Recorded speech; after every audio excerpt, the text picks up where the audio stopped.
우시야 왕이 죽던 해는 이스라엘 민족에게 한 시대가 무너진 위기의 순간이었습니다.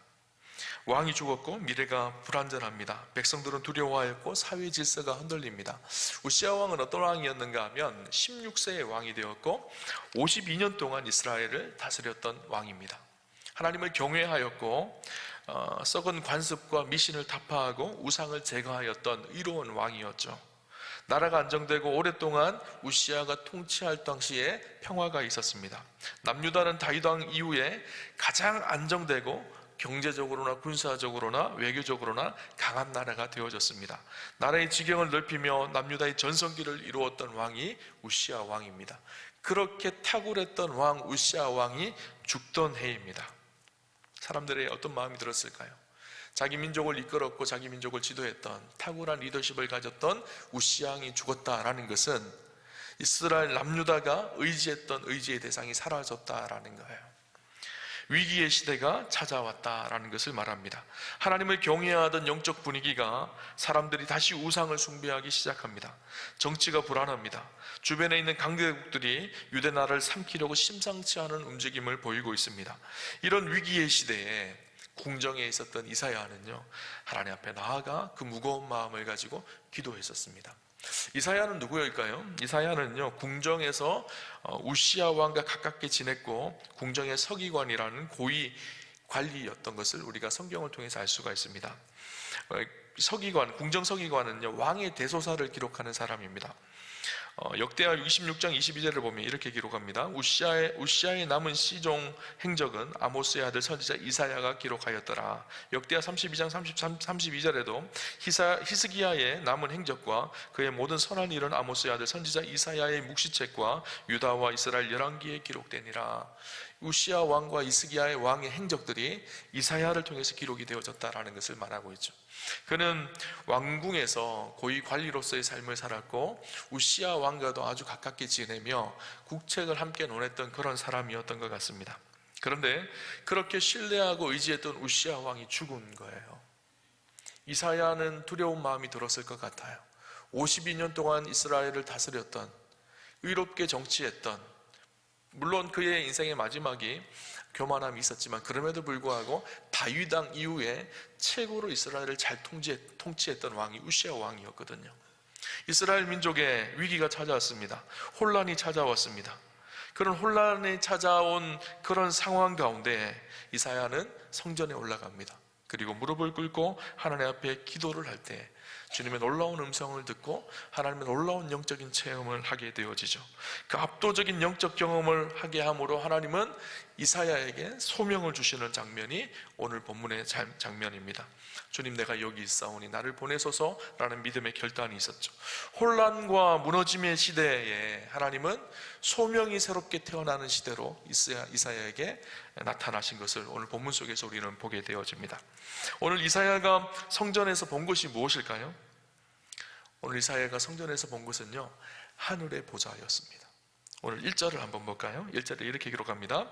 우시야 왕이 죽던 해에 내가 본즉 주께서 높이 들린 보좌에 앉으셨는데 그의 옷자락은 성전에 가득하였고, 주께서 높이 들린 보좌에 앉으신 것을 본 거예요. 이스라엘 남유다의 위기 속에서 고통스러워하고 있을 때 이사야는 성전으로 갑니다. 그래서 하나님 앞에 기도하는 중에 무엇을 보았는가 하면 하늘문이 열리고 하늘의 성전의 보좌에, 하늘의 보좌에 계시는 하나님을 보게 되어진 거예요. 왜 하나님은 이 이사야에게 하늘의 보좌를 보여주셨을까요? 그 보좌에 앉아 계신 하나님을 보게 하셨을까요? 중요한 의미가 담겨져 있어요.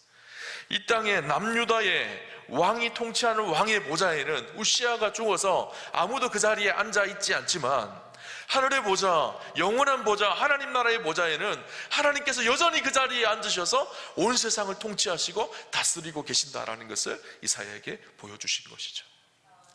이사야는 위기라고 생각을 했습니다. 왕의 보좌에 아무도 앉아있지 않는 그 상황이 남유다의 큰 위기라고 생각을 했지만 하나님은 여전히 보좌에 계셔서 우리의 위기와 상관없이 보좌의 왕위에서 온 세상을 통치하시고 다스리시는 하나님, 영원한 보좌에 앉아 계시는, 흔들리지 않는 보좌에 앉아 계시는 분이 우리 하나님이시라는 것을 보여주셨죠. 그 보좌에 앉으신 하나님 옆으로는요 스랍들이 있었습니다. 2, 3절을 보면 이렇게 기록을 합니다. 스랍들이 모시고 섰는데 각기 6날개가 있어 그 둘로는 자기의 얼굴을 가리었고 그 둘로는 자기의 발을 가리었고 그 둘로는 날며 서로 불러 이르되 거룩하다 거룩하다 거룩하다 만군의 여호와여 그의 영광이 온 땅에 충만하도다. 스랍들이 있었습니다. 스랍이 누구일까요? 히브리어로 보면요 세라핌이라는 단어인데 불타는 자들이라는 의미가 담겨져 있습니다. 천상의 존재들이었었어요. 천상의 존재들, 이 스랍에게는 6개의 날개가 있었습니다. 2개의 날개로는 얼굴을 가렸습니다. 무슨 말일까요? 하나님의 영광이 너무 크니까 그 광채를 볼 수가 없기에, 감당할 수 없기에 얼굴을 가린 것을 말합니다. 2개의 날개로는 다리를 가렸습니다. 다리를 가렸다는 의미가 무엇일까요? 자기의 수치와 제대고 더러운 것을 하나님 앞에 가렸다라는 거예요. 2개의 날개로는 하늘을 납니다. 무슨 말일까? 하나님께서 명령하시면 언제든지 순종할 길을 준비하고 있는 모습을 의미하죠. 그 스랍들이 어떻게 하죠? 하나님을 찬양합니다. 거룩하다 거룩하다 거룩하다 그렇게 찬양하죠. 여기서 거룩이라는 단어가 카도시라는 단어인데 잘라서 구분되어지다라는 거예요. 완전히 다른 존재, 다른 거룩함을 말합니다. 하나님은요 거룩하신 하나님입니다. 천상의 그 어떤 존재도 하나님의 거룩하심 앞에 섰을 때는 의로울 수가 없습니다. 우리 인간이 아무리 선하고 깨끗하고 하더라도 하나님의 거룩하심은 차원이 다른 거룩함입니다. 거룩하다 거룩하다 거룩하다라는 말을 3번이나 반복해서 사용합니다. 구약에서 거룩하다라는 말이 3번 반복되는 본문은 딱 여기 한 본문밖에 없어요. 히브리어에서 거룩함이 3번이나 반복되어지는 단어는요 최상급을 말합니다. 가장 거룩하신 분이라는 거예요. 하나님은요 지극히 거룩하신 분이십니다. 우리가 감히 범접할 수도 없는 거룩함입니다. 그 하나님의 거룩하심, 그 하나님의 거룩하심을 찬양하는 스랍들, 그렇게 하나님의 거룩하심을 찬양하자 4절에 이렇게 기록을 합니다. 이같이 화답하는 자의 소리로 말미암아 문지방의 터가 요동하며 성전의 연기가 충만한지라. 하나님의 영광이, 하나님의 임재가 지금 이사야가 서 있는 그 성전에 충만하게 임하게 되어지죠.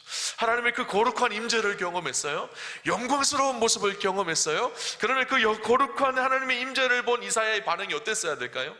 막 기쁨이 충만하고 감격이 충만하고 그래야 되잖아요. 그런데 첫 반응이 무엇이었는가 하면 기쁨이 아니라 절망이었습니다. 한번 볼까요? 5절 말씀 볼까요? 5절에 이렇게 기록합니다. 그때에 내가 말하되 하루다 나여 망하게 되어도다. 나는 입술이 부정한 사람이요 나는 입술이 부정한 백성 중에 거주하면서 만군의 여호와이신 왕을 배웠음이로다 하였더라. 그 영광스러운 하나님의 모습을 보게 되어지니까, 하나님을 인식하기 시작하니까 자기를 인식하기 시작한 거예요. 자기를 들여다보기 시작한 거예요. 자기를 들여다보니까 죄악투성인 자신의 모습을 바라보며 절망합니다. 화로다 나여 망하게 되었도다. 이것이 화가 되었다라는 거예요. 화로다라는 표현으로 우리 개역 성경에는 쓰여져 있는데 히브리어로는요 호이라는 단어로 기록되어 있어요. 호이 이렇게 표현되어 있거든요. 호이 이 단어는 무엇인가 하면 아이고 우리가 장례 치를 때 곡하는 소리예요. 아이고 하는 그 소리예요. 절망의 소리입니다. 소망이 보이지 않는 끝났다라는 소리예요. 내 인생이 이제는 끝났다라는 거예요. 하나님의 거룩하심 앞에서 죄악된 내 인생을 들여다보니까 죄악투성이고 오물투성인 내 인생이 끝났다라는 거예요. 여러분, 우리가 하나님 앞에 섰을 때 거룩하신 하나님의 임재 앞에 나타나는 우리의 삶의 태도 한 가지는요 절망입니다. 하나님, 죄인입니다. 내가 감히 거룩하신 하나님 앞에 설 수 없는 죄인입니다. 이사야가 뭐라고 고백하죠? 하나님, 나는 입술이 부정한 사람입니다. 입술이 부정하다는 말이 무슨 말일까요? 입술은요 우리의 내면을 드러내는 창문과도 같습니다. 그래서 히브리 사람들의 인식 속에는 입술은요 인격 전체를 의미합니다. 내 인격 전 존재가 하나님 앞에 부정한 존재라는 거예요. 자기 인식이 있는 거예요. 하나님을 인식하는 사람들에게 나타나는 특징은요 자기 인식입니다. 자신이 죄인이라는 사실을 깨달아요. 그래서 오늘 이사야가 보면 뭐라고 얘기하는가 하면 자기를 인식합니다. 자신의 죄성을 인식하죠. 그리고 백성의 죄악을 봅니다. 우리는 거꾸로가 되죠. 다른 사람의 죄악을 먼저 봅니다. 그럼 자기의 인식은, 자기의 죄악된 인식은 별로 하지 않습니다. 아니, 진짜 하나님을 만난 사람들은 어떤 사람인가 하면요, 다른 사람의 죄악을 인식하고 다른 사람의 죄를 고발하기 전에 먼저 내 죄악을 고백하고 내 죄를 고발하며 내 죄의 절망을 느끼는 사람이에요. 내가 죄인이라는 사실을 고백하는 사람이죠. 바울이 주님을 만나고 뭐라 그러죠? 내가 죄인 중에 괴수라는 고백을 했죠. 다른 사람의 죄를 어떻게 고발하기 전에 저 사람이 죄인입니다, 너 왜 그거밖에 살지 못해, 그렇게 누군가를 정죄하기 전에 가장 먼저 하나님을 만난 사람들의 특징은요, 내가 죄인입니다, 내가 마땅히 죽을 사람입니다 라는 고백이에요. 그래서 예수 믿는다라는 것은요, 신앙생활 한다라는 것은요, 말씀을 조금 깨닫고 내 삶을 조금씩 개량해가는, 조금 개량하는 정도가 아니에요. 사실 예수 믿는다라는 것은 무엇인가 하면요, 장례 절차를 치르는 거예요. 호의, 맙소사, 아이고 내가 죽었습니다. 예수 그리스도 안에서 내가 죽었습니다. 죄인된 나는 죽었습니다. 십자가에 나를 못 박고 나는 죽습니다. 이제는 그리스도 안에서 변화된 그리스도인으로 살아갑니다. 새 생명을 얻었습니다. 이것이 예수 믿는 고백이거든요. 조금씩 착해지는 것이 아니라요, 예수를 믿으면서 나의 옛사람은 죽고 이제는 변화된 그리스도인으로 새로운 삶을 살아가는 것, 이것이 예수 믿는 거예요. 갈라디아서 2장 20절 말씀처럼 내가 그리스도와 함께 십자가에 못 박혔나니 그런즉 이제는 내가 사는 것이 아니요 내 안에 그리스도께서 사신 것이라. 이제 내가 육체 가운데 사는 것은 나를 사랑하사 나를 위해 자기 몸을 버리신 하나님의 아들을 믿는 믿음으로 사는 것이라. 나는 죽고 예수를 믿는 믿음으로 이제는 사는 것이다. 이것이 예수 믿는 거예요. 그렇게 자기의 절망을 고백합니다. 근데 이 자기의 절망을 고백한다는 것이요, 결코 끝이 아닙니다. 이 절망 속에는요, 하나님께서 다시 회복시키시는 소망이 담겨져 있는 절망이에요. 성경에 보면 이런 이야기들이 많이 기록되어 있어요. 여러분, 베드로가요, 밤새도록 물고기를 잡았지만 한 마리도 잡지 못합니다. 예수님께서 뭐라 그러시죠? 깊은 곳에 가서 그물을 던지라는 거예요. 베드로의 상식과 계산과 베드로의 생각 속에는, 지금까지 어부로서 살아왔던 삶의 생각 속에는 이른 아침 새벽에 깊은 곳에 물고기가 없다는 것을 너무너무 잘 알았어요. 그런데도 그 말씀에 의지하여서 그물을 깊은 곳에 던지죠. 많은 물고기를 거두었습니다. 그 다음에 베드로의 반응이 어때야 될까요? 아이고 주님 너무 감사합니다, 이렇게 많은 물고기를 잡게 해주셔서 너무 기쁘네요. 이것이 정상 아닌가요? 예수님 내일도 찾아오셔서 어디에다 그물 던져야 될지 가르쳐 주세요. 그러면 물고기 많이 잡아서 자, 예수님 헌금도 많이 하고 많이 할게요, 이렇게 해야 되는 것이 정상이잖아요. 그런데 베드로의 고백이 뭘까요? 주님, 저는 죄인입니다, 나를 떠나십시오. 예수님이 하나님의 아들 메시아라는 사실을 보게 되어진 거예요. 그 하나님의 거룩하심 앞에 서게 되어지니까 베드로의 고백은 나는 망하게 되었다라는 거예요. 죄인됨을 드러내게 되어졌죠. 그런데 베드로의 이 절망은요, 그 절망에서 끝나지 않습니다. 하나님께서 어떻게 하시죠? 베드로를 부르셔서 사람 낚는 업으로 새로운 사람으로 새로운 생명의 삶을 살게 하시게 되는 것이죠. 오늘 이사야의 고백도 마찬가지입니다. 이 절망과 탄식은요, 단순히 이사야를 무너뜨리기 위한, 우리를 무너뜨리기 위한 절망이 아닙니다. 하나님은 이런 과정을 통해서 우리를 회복시키십니다. 오늘 본문을 볼까요? 6절 7절 말씀 우리 같이 한번 볼까요? 같이 보겠습니다. 그때에 그 서랍 중에 하나가 부젓가락으로 제단에서 집은 밭 핀 숯을 손에 가지고 내게로 날아와서 그것을 내 입술에 대며 이르되 보라, 이것이 내 입에 닿았으니 내 악이 제하여졌고 내 죄가 사하여졌느니라 하니라. 어떻게 하죠? 하나님께서 서랍 하나를 불러서 제단의 숯불에 있는 숯불을 가지고 와서 이사야의 입에 댑니다. 부정하다고요, 죄되나라고 했던 그 입술에 숯불을 대니까 어떻게 되죠? 이사야가 깨끗이 정하여집니다. 죄가 제하여지고 죄가 사하여졌다고 이야기합니다. 우리가 볼 수 있는 여기서 중요한 것은 무엇인가 하면요, 이사야가 자신의 죄성을 깨닫고 죄를 속하기 위해서 자기가 제단에 숯불을 대고 자기 입술에 대었던 것이 아니라는 거예요. 누가 되게 하셨죠? 하나님께서 스랍을 통해서 제단 숯불로 이사야의 입술을 깨끗하게 하셨다라는 거예요. 제단은요, 죄를 속하는 속죄의 장소를 말합니다. 누가 하셨다는 거예요? 하나님이 하셨다라는 거예요. 우리 인간 스스로가 우리의 죄됨을 스스로 깨끗하게 할 수 있는 능력이 없습니다. 우리가 무엇을 해야 거룩하신 하나님 앞에 우리의 삶이 깨끗해질 수가 있을까요? 아무리 선한 일, 착한 일, 의지를 들여서 한다고 해서 하나님의 그 거룩하심 앞에 우리의 선함이 얼마나 거룩할 수 있을까요? 하나님께서 우리를 사하시고 용서하시고 깨끗하게 하셔야 합니다. 그래서 어떻게 하셨죠? 그 아들 독생자 예수 그리스도를 우리에게 보내주셔서 그 아들이 십자가에 죽게 하심으로 그 은혜를 말미암아 우리가 구원을 얻게 하고 의롭게 되어졌어요. 전적인 하나님의 은혜예요. 이사야가 한 것이 아니라 하나님께서 이사야를 깨끗게 하신 것이죠. 이것이 은혜입니다.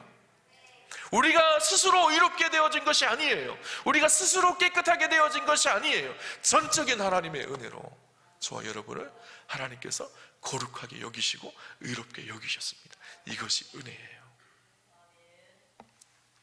이사야가 그 은혜로 인해서 내 악이 제하여졌고 내 죄가 사여졌느니라 하나님의 선포가 있게 되어집니다. 그리고 나서 8절에 이렇게 기록을 합니다. 내가 또 주의 목소리를 들으니 주께서 이르시되 내가 누구를 보내며 누가 우리를 위하여 갈고 하시니 그때 내가 이르되 내가 여기 있나이다 나를 보내소서 하였더니. 지금 이 상황을 좀 한번 생각을 해보시면 좋을 것 같아요. 이사야는요 성전에 있습니다. 그리고 하늘 문이 열려져서 하나님의 보좌 앞에 하나님의 보좌에 하나님이 계시고 그 주위에 스랍들 천상의 존재들이 있어요. 그리고 하나님이 그렇게 선포하세요. 내가 누구를 보내며 누가 우리를 위하여 갈까? 하나님의 안타까움이 느껴지죠. 지금 죄악이 가득하고 만연한 세상을 바라보면서 내가 누구를 보내고 누가 우리를 위해 갈까? 이렇게 근심하고 계시고 그 말을 선포하고 계세요. 그때 이사야가 하나님의 은혜로 거룩하게 되어진 이사야가 그 모습을 바라보며 저 지상에서 손을 들고 주님! 내가 여기 있습니다. 나를 보내소서 이렇게 선포하고 있는 거예요. 지금 주님이 하나님이 너 이사야 갈래? 네가 좀 가서 좀 이 죄악된 세상에 하나님의 말씀을 전하고 사명을 감당할래? 이렇게 말씀하지 않으셨어요. 그냥 한탄하셨어요. 천상에서 그곳에 있는 스랍들과 함께 회의를 하면서 누가 우리를 위해 갈까? 내가 누구를 보내야 될까? 이렇게 회의하고 있는데 그 회의에 갑자기 밑에서 그 모습을 지켜보고 있던 이사야가 주님 내가 여기 있습니다. 주님 나를 보내주십시오. 이렇게 하고 있는 거예요. 주님이 이 일 해야 되는데 이사야 네가 가봐 이렇게 한 것이 아니에요. 주님이 안타까운 모습으로 바라보면서 한탄하시면서 누가 우리를 위하여 갈고 누가 갔으면 좋을까 이렇게 스랍들하고 천상의 회의를 하고 있는 그 중에 이사야가 그 모습을 보고 주님 내가 여기 있습니다. 자발적 헌신이 있는 것이죠. 그 전까지 이사야는요 하늘의 그 천상의 모습 천상의 회의를 목격자로 바라보고 있었어요. 주님 내가 여기 있습니다 하는 순간 더 이상 목격자가 아니라 참여자가 되어진 거예요. 하나님 나라를 위해서 하나님의 선하신 역사를 위해서 멀리서 바라보는 사람이 아니라 그 역사의 한복판으로 뛰어들어서 그 사명을 감당하는 참여자가 되어진 거예요. 여러분 오늘 우리에게도요 목격자가 있고요 참여자가 있어요. 멀리서 멀찌감치 바라보는 사람이 있고요 주님 내가 여기 있습니다 나를 사용하여 주십시오 하고 적극적으로 뛰어들어오는 사람이 있는 거예요. 여러분은 목격자인가요? 참여자인가요? 우리가 목격자에 서지 말고요 참여자로 살아가는 삶이 있었으면 좋겠어요. 하나님 나라를 위해서 주님 내가 여기 있습니다 저 멀찍하니 서서 그런가 보다 그렇게 생각하는 것이 아니라 내가 뛰어들어서 그 은혜를 받았기에 기꺼이 참여하는 거예요. 여러분 소명에는요 두 가지 패턴이 있습니다. 예레미야의 소명의 패턴이 있고요 이사야의 소명의 패턴이 있어요. 예레미야는요 하나님의 부름이 있습니다. 선지자로. 그런데 하나님의 부름 앞에 거절을 합니다. 하나님 저는 아닌 것 같아요. 하나님께서 어떻게 하시는가 하면 예레미야를 설득하세요. 네가 가야 돼. 네가 일을 해야 돼. 그리고 약속을 주세요. 그리고 파송을 하세요. 근데 이사야는 설득이 없어요. 하나님 나 여기 있습니다. 나를 보내소서. 바로 자원합니다. 그죠? 여러분 우리 중에도요 예레미야 스타일이 있고요 이사야 스타일이 있어요. 예레미야 스타일은요 목회자가 끊임없이 설득해야 돼요. 권사님 올해는 내년에 사역을 이렇게 해주시고 이렇게 해주세요. 설득해도 잘 안 들어요. 설득하고 겨우겨우 하는 사람이 있고요 어떤 사람은 자원합니다. 주님 제가 이거 하겠습니다. 제가 하겠습니다. 둘 다 어떻게든 하는 것은 감사하지만 그죠? 여러분 억지로 설득당해서 하는 것보다 더 감사한 것은요 자원함으로 하는 거예요. 하나님의 은혜 때문에 기쁨으로 내가 하나님 나라를 위해서 주의 몸된 교회를 위해서 뛰어 들어가는 것이죠. 신학교에 가면요, 두 가지 스타일이 있어요. 예레미야 스타일이 있고요, 이사야 스타일이 있어요. 예레미야 스타일은요, 세상이 이렇게 저렇게 살다가 어렸을 때 소명은 받았는데 신학교 안 가려고 발뺌하다가 이것도 안 되고 저것도 안 되고 이러니까 하나님 앞에 설득당해서 나중에 늦게서 신학교 오는 스타일을 예레미야 스타일이에요. 근데 어떤 사람은요, 하나님 주신 그 은혜가 너무 커서 하나님, 내가 복음을 전하며 선교적 사명을 감당하며 목회자로 살겠습니다, 자원하며 뛰어들어오는 사람이 있어요. 물론 둘 다 중요하고 둘 다 좋지만 이왕이면 자원하는 스타일로 살아가는 것, 이것이 복이라는 사실을 여러분 기억하셨으면 좋겠어요. 그렇죠? 여러분, 우리가 그렇게 하나님의 부르심 앞에 선뜻 다가가지 못하는 이유가 뭔가요? 두려움 때문이거든요. 내가 이 일하면 고생이 있을 것 같은데, 내가 이 일하면 힘들 것 같은데, 이런 마음 때문이거든요. 그런데 여러분, 하나님께서 우리를 부르실 때 그냥 계속 고생만 하라고 부르셨을까요? 나 한번 당해봐라, 그렇게 우리를 부르시는 것일까요?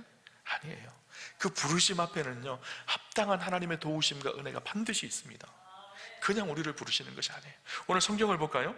오늘 성경에 보면 이사야가 내가 여기 있나이다 라고 고백합니다. 내가 여기 있다, 이 말이 히브리어로는 힌네니라는 단어예요.